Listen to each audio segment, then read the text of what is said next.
Hello and welcome back to The Art of Growth, where we've been doing a bit of a focus here for a while on context matters. How the context that our life is in, the setting that we are in, really influences our ability to do the inner work that changes our life's experience to head in the direction we want to do. And this month we are doing a focus on a Money Matters series called Making Money Work for You, because that's a big one that really impacts our capacity to function on ways that we don't even see until we're free, and then we really see how much of an influence it had on us. So we brought in Sean Cook from Advocate Wealth Management, and this is our third in the series. And this one is about starting to build after you've recovered, setting a direction, setting a trajectory. And you can sign up for the class that Sean is going to be teaching through The Art of Growth following this series on our website right now, theartofgrowth.org. Under the classes and events tab, drop-down thingy, there's this class called Making Money Work for You, and you can sign up. It will be the 6 weeks following this podcast series, starting in August 22. And we're doing that because the podcast series is a lot about the emotional experience and some practical information, but that will be actually practical, setting your plan, working with Sean, working with other people in the Art of Growth community who are trying to do this work at the same time. So without further ado, let's get on to a conversation between Sean Cook, Joel Hubbard, and myself, Jim Zartman, in part 3 of our Making Money Work for You series.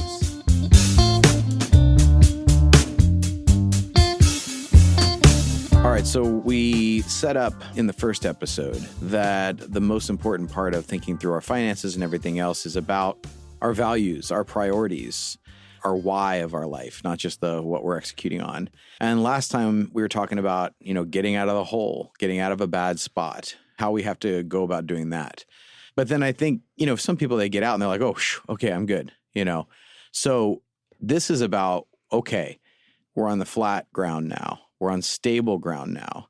We're not in the hole. We've even got a little foundation under us. What do we do now? Where do we go from here? Yeah. And the next steps is moving from survival, like we talked about, towards desire. So the foundational pieces we set before, part of the process is always going back to the drawing board and saying, is this still what matters? So if debt was your number one goal before, that's off your list. You took care of it. Now what's the goal? Now where are we headed? What's important? What has changed since we were kind of climbing out of the hole like we talked about? So I think part of the problem is a lot of people, once they get out and they're on level ground, they start just moving forward with the what before even going back to the why and reevaluating and making sure that everything is heading towards a purpose, towards that priority, towards the goals they've laid out to accomplish in their life. And that what is? And the what is whatever they've been told. As an example, right? You have a 23-year-old kid, just graduated college, young adult now, starting their first job, ready to go, excited. Their parents help them through college. They have no debt, so they're starting level ground. What do they do next? It depends on who's giving them advice, right? It could be buy a house, invest right away. It could be put your money in your 401k. It could be, make sure you're taking lots of vacations before kids come. It could be the advice is endless on what you could be being told is important at that stage. So making sure you set the priorities, you set the foundation, again, at that level ground stage is crucial so that what you're moving towards is the life you want, not what's being set for you by society or your debt and survival mode. Yeah, because some people don't think about it. It's just an automatic, well, this is what you do next. Yeah, they do. And I think I think the important thing is to understand how much is out there and what options you could go down. So when you get out of debt and then you're on level ground, the question is, do I invest? Do I buy? Do I need insurance? Do I have an estate plan? Where do we go and how do I decide how to get there? And it's so tailored to you and your situation. There's not a one-size-fits-all answer, even when you whittle down on the individual things. So are you a W-2 employee somewhere? Are you a business owner? If you are a W-2 employee, you're going to have a very specific route you may follow, right? If you're an entrepreneur and you're a 1099 and you kind of pick and choose what benefits to give yourself, you have a whole different route you can go down. And a lot of people, again, take this untailored advice approach and they just start going. And they end up in a route that isn't beneficial or isn't maximizing what they can get out of their situation. So they might buy a house. They might say, well, that's what we have to do. I have to buy a house. And that's, again, doing the what without having thought about the why. The why. Yeah. And then 6 months later, they buy the car. Yep. Right. And then 6 months later, they have a kid. Yeah. And now, again, even if you really wanted all those things, Yep. that now owns you. Now you're 25, right? For that one example we're talking about, you got a kid, a house, and a past car. generations. Correct. Well, if you're someone that started without debt, that's Yeah. more of a plausible, it's more possible depending on what you're stepping into. Not your average person is Right. stepping into that. Yes, Yeah. that's correct. But yeah, so like you step into that decision, and that decision now is your box that you're stuck in, at least until you reprioritize and make decisions to head down a path you actually care about. So a lot of what I do is helping them reevaluate those stages and getting to know the detail and the minutia of what matters. Most often, clients don't know those things until we've had the conversations in a weird way, because they haven't been asked and it hasn't been drilled down because they've had an assumption. Why aren't we asked? I don't see that being part of the norm or the culture, where it's like actually stopping at that point, being like, okay, you're on level ground. What do you want to build? I mean, back to some of our earlier discussions, everyone's selling something, right? So why would they Right. pause to tell you to think about it instead of telling you to sell something or buy something? Because that adds to the GDP, that adds to, you know what I mean? So there's a whole bunch of reasons why that's not the focus. But more importantly, you dictating your own future. As a type 8, going back to the Enneagram, I want to dictate my future. Right. I don't want someone else to dictate. I want to have control over those decisions.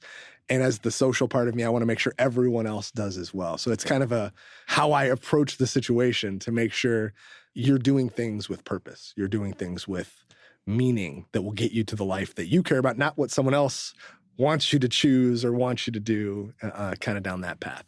I feel like part of the problem is just bad education. A lot of people that end up in that situation, the conversation you have at school is at an age where you don't care. Yeah.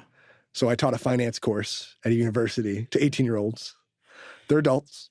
Yeah. They have college loans, but they don't understand. Yeah. Yeah. And they don't really care at that stage. I might have had 5 kids out of 100 that really cared about the subject at the time. Wow. I'm sure everyone will leave school and say, hey, no one taught me about finance. Yeah. Wait, were you talking about like even understanding things like investments and the market? And all Correct. this stuff? Okay. How to buy a car for the first time. How do you evaluate buying a car? Yeah. How do you evaluate? It's just going through some of the basics, but that's reading a textbook and getting a grade and moving you forward towards a career you care about while you're being a college kid and enjoying life and doing all the other things that, again, are coming in on you.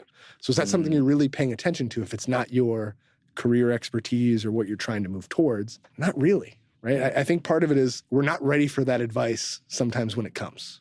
When your parents tell you things at a young age about what you're going to need in the future, your first response is usually like, oh my God, I don't need to hear this from you, right? But even at ours is 11, even at this stage, we are having those conversations where it is very much the purpose. It's very much the why, even at this age. And it's difficult. It's not an easy thing because, of course, he's not interested in any of this. But remarkably, he has decided that he likes money and he likes having the ability to buy certain things. And so my wife devised this excellent thing where it's like you do these chores and then you make this amount of money. And if you get into debt because you bought something that means you borrowed money from me, then you have to pay it back. And it's remarkable that whole thing is working for him, where he knows it. He keeps the money in mind. And he's like, I still owe $5. And then when he gets out of that debt, then there's like, my wife cheers him and celebrates him. So the stuff is working because we're trying to also aim it towards what is it that he desires? What is it that he really wants in life? And we're pointing out to him areas of where his interests are. Like, we can tell your interests are in this space. So in order for you to really achieve that, there are certain things that you're going to need to do. And so that is something that I think you're right in the sense that when they're given unsolicited advice or when they're given advice that feels to them like this is externally put onto me, it's one thing, and then it's another thing when it's really digging more deeply at what is it that you desire to do. I have a 5-year-old. My son, Atlas, is a character. He's hilarious. He's smart. He's funny. And when I'm talking to him about some of these things, even though he seems to understand because he's very sharp and he remembers everything, what he's remembering is his interpretation of it. So he will utilize what we say and bring it back up later to use it as a tool to get what he wants.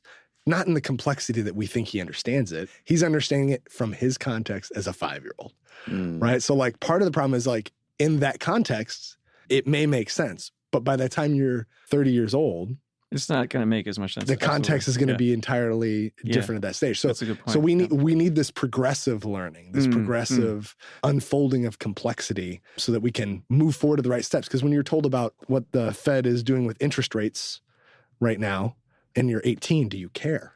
Right. Are you buying a house? No. Okay. How does this impact you? And if it doesn't impact you at that stage, you're not going to pay attention. Right. So I think part of it is this unfolding of how information gets to you when you're ready to receive it. That's a part of it. Okay. Are there categories that you think of when you're talking to people who are starting out in life, maybe in their 20s, 30s, who are starting to get maybe completely out of debt, or maybe even if they're in their 40s or 50s, just getting out of debt, and now they're saying, what's next for me? Are there sort of categories that you think of where you're going to want to make sure we talk about these 4 or 5 things? Yeah. So I think from my perspective, once we've laid a foundation on what matters, I sound like a broken record because it is still the most important thing. If you're someone that has kids, my conversation with you is very different. If you have kids and you don't have an estate plan, I think you're making a big mistake because that means you want the government to control decisions if something happens. And no offense, this is not an offensive thing towards the government. It just means, would you rather control what happens to your kids and your assets, or would you want someone else to make those decisions for you? I would always rather my clients make those decisions for their kids and for who's going to be the guardian, right? That's a big deal. I mean, anyone that's a parent out there and you're wondering who's going to take care of your kid if something happens, that's something you get to choose. And just saying it to someone else doesn't mean it's going to happen. So you got to put it in writing. You got to have a plan put in place.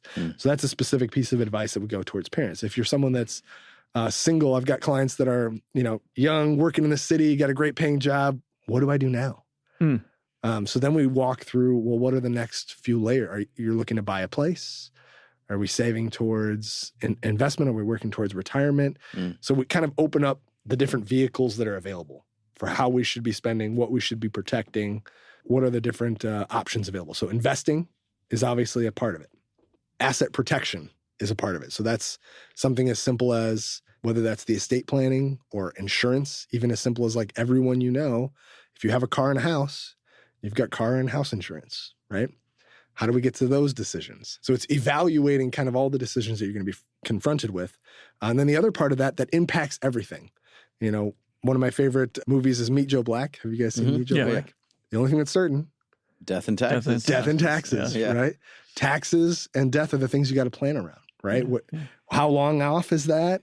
And when am I going to be dealing with taxes and how much am I going to deal with taxes? So why you choose... I like to be in denial about death and taxes. And taxes, right? And they're both crucial to how we make all these plans. Right. So once you go into the wealth building mode, those two things kind of impact everything. Yeah. Why you invest in the account you invest in is a taxable decision. That's the only reason. That's the only difference between an IRA and a taxable account and a 529 and all the different options that are out there are all just tax purposed. You're investing in the same stuff with different tax reasons. That's it. And it's so funny. You hear this and it starts going in this direction and it's like, wow, this is really nerdy or complicated or over my head. I could feel like the overwhelm. But why I think it's so important is just the number of people I meet who are, maybe they're in their early 30s and they're like, oh no, I've bought all these purchases now that I'm committed to. And I don't actually think I even want to be in this job. And I'm not even sure I'm with the right partner. And then all of a sudden, I'm having to dismantle a life. And so I think when we go this approach, you're less likely to be put in a position where you actually have to dismantle a life in order to actually build one. Well said. Yes, 100%. I think if you build it right the first time, right, you're going to be less likely to have to dismantle and unbuild a life to rebuild a life on that side. I think the first thing a lot of people don't do is just have a savings account. Sounds simple, but what happens if you do have a major expense? I think it was Andrew Yang who would tout the thing about how I think it was like 80% of Americans or whatever couldn't pay a $500 unexpected car repair. Yep. So when it comes to let's talk savings for a second. Yeah. Like, how do you even think about savings? What's like an appropriate way to even start to think about that? Yeah. So savings has, again, some complexity around it. Yeah, exactly. Unless we want to go with the approach of everyone do the same thing, which Mhm. as you can understand, I don't like that approach. Right. So let's pretend that doesn't exist as the option of tell everyone to do the same thing. Yeah. So some of the things you need to consider when deciding how much in savings you need and what type of savings you need is, number one, how steady is your job? So if you're an entrepreneur and you have a low summer and a busy fall, you might need to keep a little more on hand. Your cash flow is way more important, and you Cash might be in a flow. riskier situation from is this consistent? How consistent is it? What is the likelihood I'm going to be cash poor in 3 months? Got it. Versus I work a government job, they don't fire anyone ever. I'm not worried. Right. Different situations on how much cash those two individuals need to keep on hand. Got it. What is your normal spending amount? Going through the purpose, priorities, vision, goals, looking at your budget, going through the detail, the minutia of your budget, and knowing what you spend on a regular basis and having an agenda for your money means now I know what you spend monthly.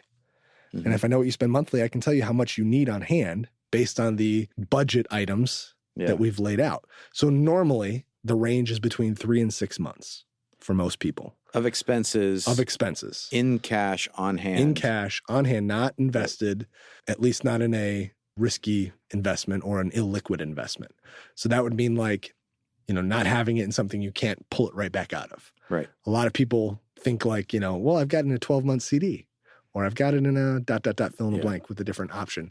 You still can't touch it and get any interest out of it. So understanding how much liquidity you need in a given time frame is the most important part of it. And if you don't have a budget, you don't really know how much you need. Right. Most of the time when I'm asking people about their budget to begin with, how much do you spend in a month?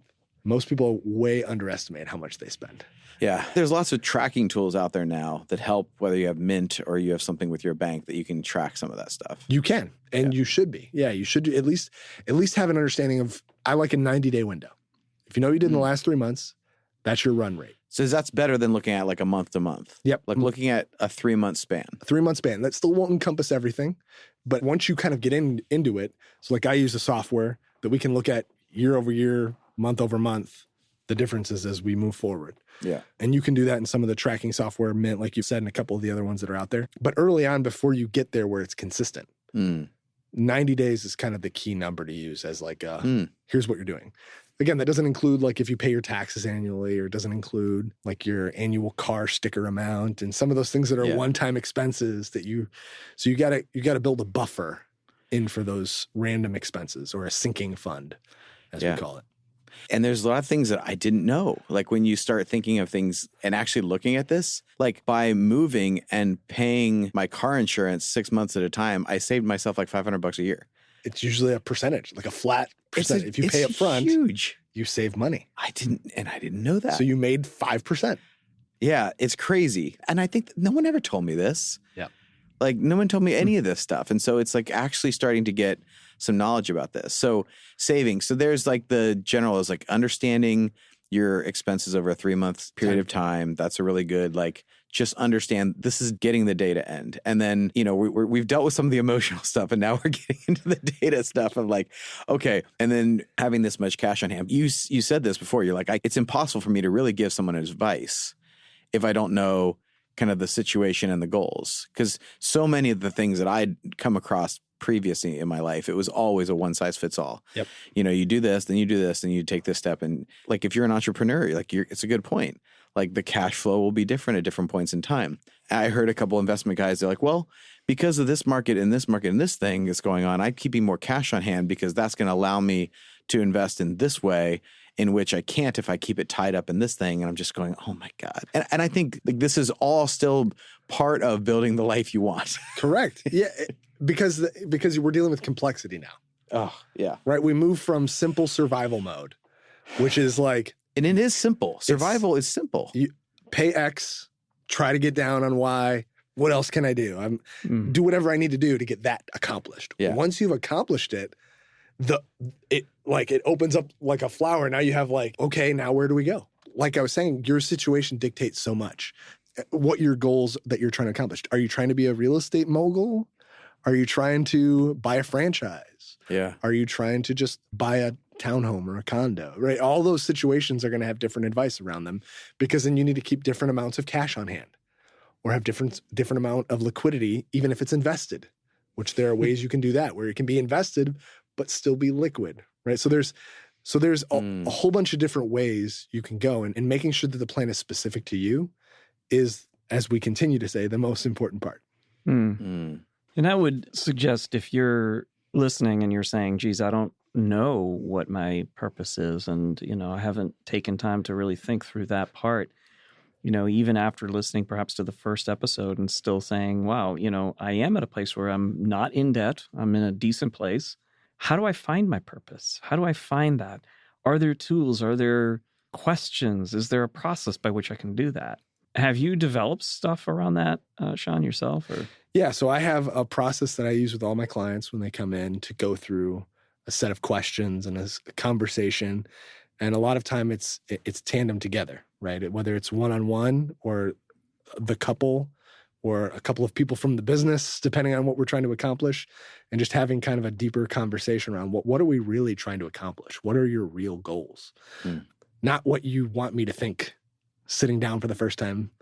Because again, that can be a different conversation than where we end up going after that. So yeah, there's definitely a process I've created to just discovering. I think sometimes you have to discover yourself. It takes time. Yeah. A little bit in the process, and kind of understand what you don't know. Knowing what you don't know is a big part of making decisions. Yeah. And when you're dealing with money and you're dealing with all the options that are out in front of you, there's a lot of ways to go with it. So kind of doing that early work and going through a set of questions, which I think we'll share in the class. I'll, share that with what we're doing on that end. So you guys can utilize that to help people move forward to the next step. That's great. Even if they're doing a DIY version of all this. Yeah. Because I could see people, taking this and listening to this and saying, yeah, but isn't there like a right way? One right way of doing all of this? And I think that's a big question for a lot of people. Particularly on the younger side, I remember this vividly. Like, isn't there like a right way? And so we look to authority figures who say, this is the way you should invest your money. This is how you should go about life. And you're saying, again, this is why I want to come back to this, because it's so outside the way that we normally think. If you're at a place where you have positive cash flow, where you're not in debt, and you're wondering that, like, what do I do? There is no one right way. It really is your path, your journey. And so that is something that's really tough to shake. It's like, there's an expert out there who knows, who's got the answers. Not really. There are guides, there are sages. Yes. Along the journey, the hero's journey. But watch out for the ones that tell you. This is the way. This is the way. The only way. Yeah. Well, it's the opposite, because we're in the debt episode last time. We're talking, hey, if you're in debt, there's only two ways out. Yep. You got to spend less or got to make more. That's the only two ways out. But then as soon as you're coming to this ground, all of a sudden it's like, oh no, there's millions of paths. And I remember talking to a mentor about this and just being like, well, I don't know if this is right, but I want to do this and I want to do this. And he's like, I don't have that dream. Like, that's your dream. It's like, not everyone has that. So you have to customize it to that level. He's like, and freeing me to know that that's a good thing. Yeah. Because like, I'm going to have a higher risk tolerance than some. I'm going to need to explore more. I have to create more. It's just going to be part of it. I'm not looking for the slow and steady wins the race, but for somebody else, that is absolutely the right answer. And so it's so hard, because at this point, it's like we're having a podcast that is for public consumption, but now we're getting to a level that is so personal and specific that you have to, be in a class with Sean, or you have to meet with somebody one-on-one in order to actually get to the point where they're customizing this. But because this is the phase, though, it is both freeing and overwhelming to dream. And this is dream time, dream stage. That's what's so cool, though. And we're in a country where that's possible, where you can do this.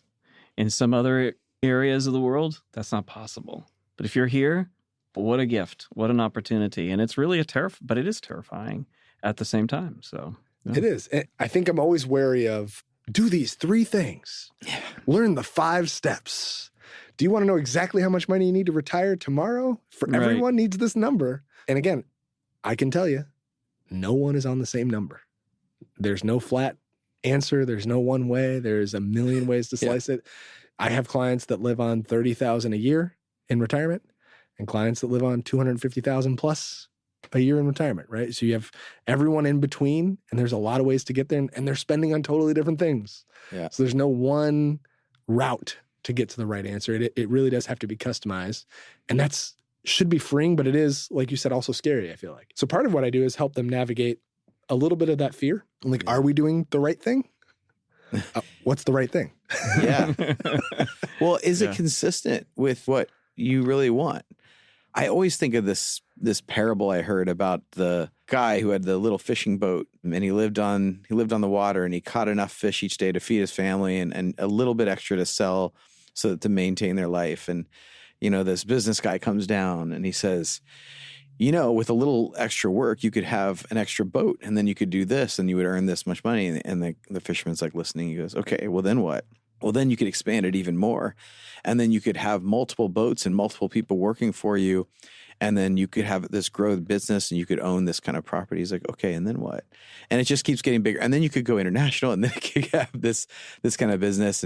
And he goes, okay, and then what? Well, then you could retire. What would you want to do? He's like, I would have a little place by the water where I could just fish a little each day and keep enough for my family and a little extra for what I need. So it's like you could build all of this different stuff to what end that you end up right back to where you want. So it's like, where do you actually want in the beginning? That's it. And I have clients that are in a position where life is what they want it to be.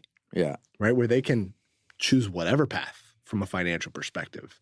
And the hard question to answer is, what path? Right. It's not what are they capable of. Right. It is kind of like settling on a path forward. So that's the discovery that is internal work. And I try to help with that along the way. That's the coaching side for me. Yeah. On the knowing you, knowing what you've told me, listening to you and your spouse talk, helping you kind of like take next steps forward down the path you want, even if it's been like shielded from your own mind in some weird way, you can still get there. Well, what do you do if someone thinks like, I should be saving more for retirement, but what I really am interested in is like getting my private pilot's license because I don't know what that could explore. I could go in these directions. So I really want to do that. Like, what do you think? So on my end, the question is where does each of these fit in our priority list? And how are we setting aside money to accomplish those? So again, is the pilot's license going to equal becoming a pilot and getting paid to do something that is going to add to the wealth down the road that leads to retirement versus putting into retirement? Yes, that'll lead to getting wealth, but will that have the career and lifestyle I care about? Mm-hmm. And if the answer is no, then it's a simple answer. Yeah. Move towards your pilot's license. That's easy. Right. Again, that's the long-term stepping back and looking at the big picture. Yeah. And then whittling it back into this decision. Right. So that's where having that big roadmap and the long-term strategy and what you care about and what you want sets the table so that those decisions actually become very easy over time. Yeah. Maybe not initially, but over time it becomes a lot simpler to answer. So it does get easier. It does. Like the more you get into these decisions, you start. The better you know yourself and the better you know what you want out of life, the easier the decisions become. So how do you confront this issue? Because I know when people get to this, they're like, but I shouldn't want ... And that's where I can use the financial modeling system to show them why not. Why shouldn't you want that ... if it fits within the budget and the plan and everything we have. So I have a client retired at like 52. Okay. I shouldn't want to retire at 52. I should work until ... Okay. In this job that is okay. I don't love it. It's okay. I could do it if I need to, but I shouldn't. And there was a lot of fear and a lot of like pushing the wrong way versus stepping into something else he would want to do and not being burdened from a financial perspective. So like modeling it out and showing him what life could look like, change the picture and let him feel comfortable to make the move that he cared about and wanted in life, even though it felt like a shouldn't because of what, again, society is almost pushing in on you from here's what it should look like for everyone, right? Right. Yeah, and if anything, I want people to hear from this theme is like the dreams like of where to go from here. It can't really be externally determined. Because if you go that route, then you will end up fulfilling someone else's dream, and then you'll end up resenting it. And I seen that, and that's terrifying. I coached a client early on who did exactly that. He mentioned so many things. He said, I became a top level swimmer in college. I became a concert pianist. Listing all these successful accomplishments. And here he was in his later 50s saying, and I have led this organization. I'm the president of that organization. And then saying, and I hate it all. There hasn't been anything that I've done that I actually loved. And I asked him, what's his dream? He said, I would love to support other people and cheer them on and empower them to get to those places. That makes me the happiest. Not being the guy on stage, but helping people get on stage. That I love. I love people getting to live out their dreams. That's what I want to do. I want to support people. And so each person's direction, and this is why somebody listening to this might say, well, what dream? I don't have a dream. I mean, my dream is so simple. It's simple as like, I just want to be comfortable. Well, great. I literally coached somebody the other day on this. You want to be comfortable? Yeah. Okay. What else? I want to feel connected. Okay, great. You want to feel connected to people? Yes. That's a big value of mine. Great. What does that look like to you? And what are you doing when you're feeling connected? And as we started down that path, it's like, well, I like playing. I like having fun. Like, that's a big thing for me, is like having fun with something. Great. What are you doing? Are you doing anything currently no, I'm not. Okay. So there's a disruption for you in actually changing your lifestyle to move towards that thing that you really desire. But it's funny how the starting point was like, I don't have anything big. So yeah, but as you dig, your big is not because you're comparing yourself to other people. Their big is like, I want to be CEO of this company. I want to make, millions. I want whatever that. Yeah. But you're comparing it to it's not the comparison you're to make. This is why there's this whole problem with social media today and the comparison of lifestyles. Like, I need to look like this. I need to be this way. And it's really about tuning into, even if yours seems so small, so insignificant to you, embarrassing maybe in some ways. And I actually think that the deeper you go, the more there is risk in that. And that's what you can feel a little embarrassed, a little fearful of actually communicating. I would like to paint. I like painting. I'd like to have a little house on a lake, I don't want a lot. This is what I want. And so you can feel like yours is too small, insignificant, or it can feel very vulnerable just communicating that. And that makes a lot of sense to us as we've coached people. We get that. And that's why I think finding someone to coach you in general is a healthy habit. As an 8, it's harder for me to find people I want to be coached by because I like controlling my outcomes. But I know that about myself, so I have people that I've put in places to say, I need you here in this place to help me. And I think that's such an important thing, to have someone walk you through questions that may be hard to deal with. Yeah. Or you might have barriers in dealing with it, whether that's with money, like what we're talking about today, or other subjects, right? Like, just having someone in your corner to work you through a lot of this internal stuff is a very healthy exercise, which hopefully a lot of your listeners are doing today because they're listening, right? They're working on some of these. Well, I think this will get the conversation, going maybe at a deeper level for many who are listening to this. And again, this is why we're doing this and why we're having this class, is that, this is part of how you can move to your next, the self-discovery of what your real purpose is, your own internally constructed purpose. And again, it's an evolving thing, to then, how do I make that work in the real world, in the practical financial world? How do I take steps to get to this, what feels like a pipe dream? Yeah.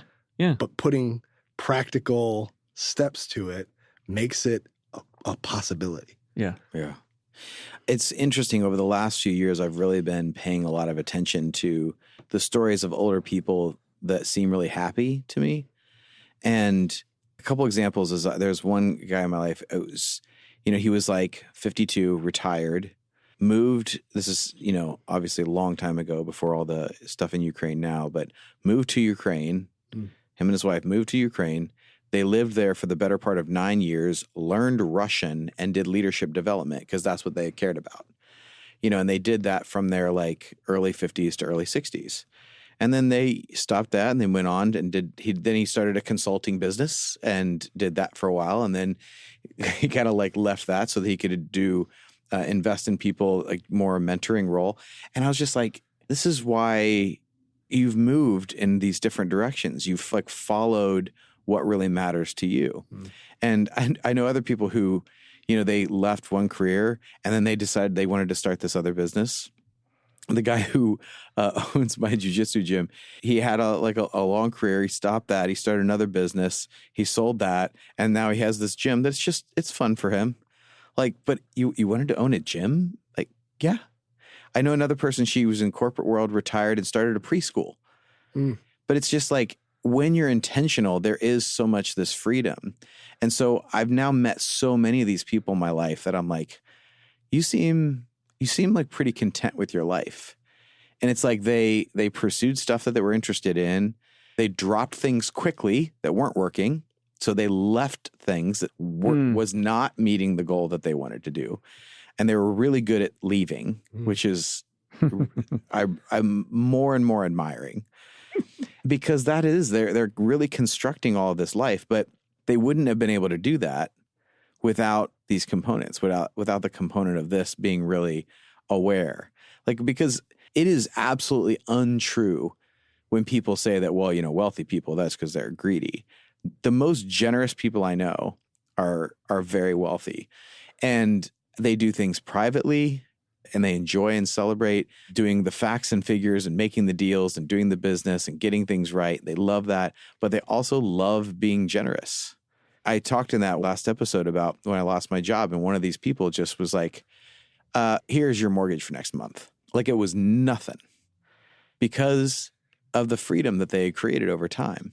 And I've seen that now so many times. I'm just like, the happiest people I know who are older were the most intentional in doing this work when they were younger.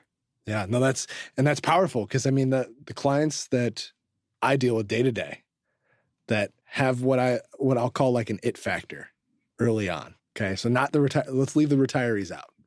Let's just talk about the younger crew for a second. The ones that have decided to be intentional and decided to move forward with this, like, I want this to matter. And they move forward with this intention and they make the changes required, are in a spot that a lot of the retirees would kill to be in at that age. So I have found like a growing group of younger clients that are doing things that are well beyond their years. That's fantastic. Of decision making, and they've been open and willing to do the work we're talking about. When I go through this planning process, this is a 12-month process. Yeah. That takes a lot of time and a lot of energy, right? And so a lot of people are like, I don't know if I have time for that, right? So like the people that are moving forward and doing the work and making the decisions are at such a good spot early on, regardless of their income, regardless of if they're top tier income level or not, because they're planning and reaching a lifestyle they care about. They're in a good spot all around. And that's been fun to see for me. Not even just the retirees, just the young people making these decisions early on is really, really exciting. Yeah. And I think that is what's exciting. And that's what I would want for people to hear and people to move towards, is going like, this is no one else's life. No one else can tell you how to dream it. You want to own a small amount and make less so that you can spend 4 months out of the year rock climbing? Great. Do you want to generate a ton of income and start different businesses and invest and own real estate? Great. What actually makes you celebrate your life? Because if you're doing anything but, you will actually become a resentful and untrustworthy person. At this point, I do not trust people if they have not prioritized joy, because their decision-making sucks. And so that's what the standard I'm wanting to hold myself to. There's a little something behind that. A little something. Yeah, well, and because I'm putting it on myself, and it's that, like, if I'm not prioritizing joy and moving in that direction, I don't trust my own decision making, and so I want to move more and more towards that direction. I love that, and those are the people we are all drawn to. Are the people that love what they do. It's not the person that's like, I hate my job, I hate who I work with, but I make a lot of money. I don't want to go home to the kids. Right? The people that say those things to you, I mean, personally, when people are, that's the response I get. I'm like, great. No, exactly right. So I have somebody who reached out, a few people that have reached out to us in the past few months asking of us, like, how do you start coaching? How do you get into that? And through the certification program that I ran from January to April, that was one of the questions is how do you get into this? What helps you? What makes you good? I said, number one thing is I actually love what I do.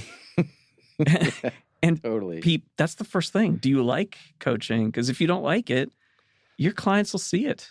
Yep. So, and I said, the love of your job will cover a multitude of sins. Like you can screw up a million ways, but because you love it, that just people are drawn to that.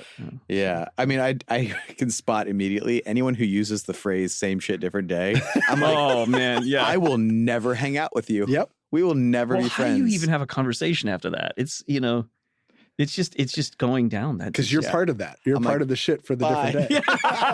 You're part of the shit. I love it.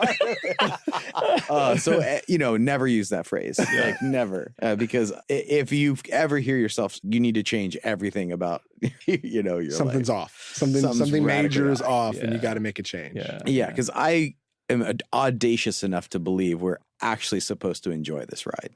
Yeah, I agree. And I think we're all drawn to that. Going back to, I am drawn to people that are hungry for life, not for the things I'm hungry for, or just they love their kids and they want to be around their kids more, or they love giving back in a certain charity, or they love going to work every day, and whatever it is that they're doing, when they love it, I am drawn to that person. I want to be around that person. That is, there was a guy that he used to run sound. He was an older gentleman, probably in his 70s at the time, and he was running sound, long retired. And this was at this church I attended. And he always was so interested in life. So interested that he was like, Joel, why don't you come by my studio? So I show up it's in his house. And it is not a place I would ever want to spend more than 5 minutes in. It just is absolutely jammed. There was no wall space. There was cabinets. And it was this incredibly chaotic, messy space. And he was happy as pie. Is this the guy with like circuit boards everywhere and stuff? Circuit boards everywhere. Okay. I've told you about this guy. Circuit boards everywhere. He starts telling me how he loves inventing stuff for companies that reach out to him and they have a problem they can't solve. And he gets into it. I have zero interest in circuit boards. I'm telling you that I didn't like the space because it was chaotic, because to tell you, like, there was nothing appealing about anything, not what he was doing, not his space that he was in. Loved it. But he loved it. Yeah. And because of that, I loved being around him.